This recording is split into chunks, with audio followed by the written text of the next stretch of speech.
former Bush administration Deputy House Chief of Staff, the architect Karl Rove. We'll get to the cognitive question with Dr. Ronnie Jackson. All right, we're 3 weeks from tonight. There's nobody that knows where Cuyahoga County is, where Hamilton County is, where I can go through all the counties and you know them all and what they mean. How do you see the race 3 weeks out? I think there is an effort to deflate the conservative base. I'm urging people to never trust the media. Yeah. Well, I want to go back to what you started with, because it really is astonishing. Just think about this. This is sort of, it's not as bad as deplorables and, you know, they cling to their guns. But what did Joe Biden just say? Joe Biden just said, you're stupid. He said, you can't figure out what affects you and your life and the prosperity of your family and your community. Think about that. You're right. Ronald Reagan asked the question in the one debate in 1980, are you better off than you were 4 years ago? Gallup smartly has picked it up and asked that question ever since. Today, you're right. 56% of the American people say, I'm better off. Amazing. We're in a pandemic. 10.7 million more people are without jobs today. Why do 56% say that? I think they say it because in 2017, 2018, 2019, and through February this year, they realized they were enjoying better prosperity than they had been enjoying for years, and they gave President Trump credit for it. By comparison, in 2012, in the final months of Barack Obama's reelection, that number was 45%. And in 2004, just before Bush got reelected, it was 47%. But 56%, it says something about the sense of prosperity and the sense that we're better off and life is better and the opportunities are bigger and we got more opportunity for our family and our future and our community today, even with all the difficulties we've got. It shows the strength of the economic issue. The issue of who can better restart the economy is one that Donald Trump can beat Joe Biden on. But he's got to do what he did the other night, and that is focus on it and do the following. He's got to have a narrative. He's got to establish a narrative. This is what's critical as we come down the pike. In 2016, he had a narrative, which is Washington is broken. You need somebody to go in and disrupt it. I am the agent of change, and here's what I'm going to do. I'm going to restore our economy, get the relationship right with China, make America's military strong again, and build that wall. Everybody knew what his narrative was. He needs to have that same narrative, that same clarity coming down the pike here. And I think the narrative is this. Joe Biden's not shooting straight with you.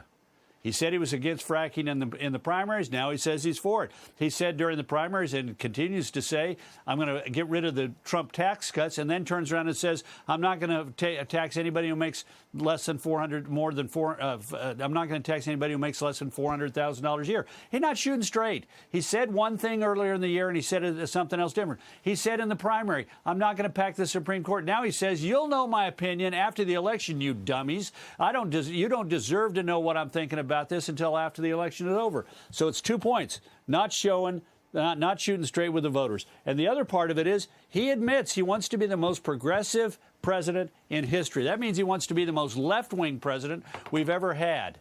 And all we got to do is, and all the president needs to do is, go to the Democratic platform and go to the Biden-Sanders Unity Task Force recommendations and go around the country saying, here's what he said, here's what he wants to do. He led you to believe he was a different kind of guy, a traditional Democrat in the primaries. Now he's showing his true colors, but denying that he's in favor of all these things that he's endorsed in the platform and in the unity recommendations. And Trump can do that. I saw a guy the other night who was the happy warrior. He came out, he was light, he did a little dance. He said it had a smile on his face. He delivered the attacks with not a grim look on his face, but like he was enjoying it.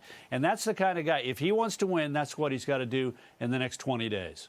Karl Rove, the architect. I would just say anybody that makes a prediction, I don't trust anybody. You saw the exit polls in 2004. What did they say, Karl? Refresh my memory. Well, the exit polls the afternoon exit poll said Bush was tied in Mississippi, losing white men in Florida, getting wiped out in North Carolina and Ohio and Minnesota and Ohio and Colorado and John Nevada. Kerry was going to be the next president. John Kerry, yeah. In fact, they went in and told him, "Congratulations, Mr. President. You're going to be, you're going to be the occupant of the Oval Office." And the media believed it. I remember that afternoon well. We called around to all the media saying, "This is not right. 3/4 of the voters in Minnesota and North Carolina are not women." Well, maybe he changed the nature of the electorate. But yeah, look. I'm worried less about election night than between now and then. Between now and then, the president needs to have that same discipline, and he was focused the other night. He needs to have that same discipline that he had when he was coming down the stretch in 2016. Now, he got up and mocked Reince Priebus and Steve Bannon and Kellyanne Conway and said, "They tell me to stay on script," and he mocked him. But that discipline was good. I saw some of that discipline the other night. If he wants to win, he's going to have to continue to have the discipline. One other thing, Sean. Yeah. He's a showman. He needs to figure out how to do this. For example, look, why not get up one of those big screens? And when he's talking about how Biden's not shooting straight with you, like on fracking, go to Pennsylvania, be in front of a plant, one of those chemical plants that's there because they've got the natural gas revolution occurring there. Talk about the jobs. Talk about the high-paying jobs in construction and running the plant. And then say, now he says, here's what he was saying during the primary. Let's go to the videotape. Here's what he says. Put up 7 or 8 of those. Have him saying it, and then say, now what is he saying? You know then what? Put Kamala Harris up there, and put the president and put the vice president up there, and saying he's not shooting straight with you. Go to the videotape. Wait a minute. That'll become the equivalent of the Karl Rove whiteboard. We'll call it the Donald Trump Teletron, whatever you call that thing, the big one. All right, Karl Rove, architect. The Truthatron. The Truthatron.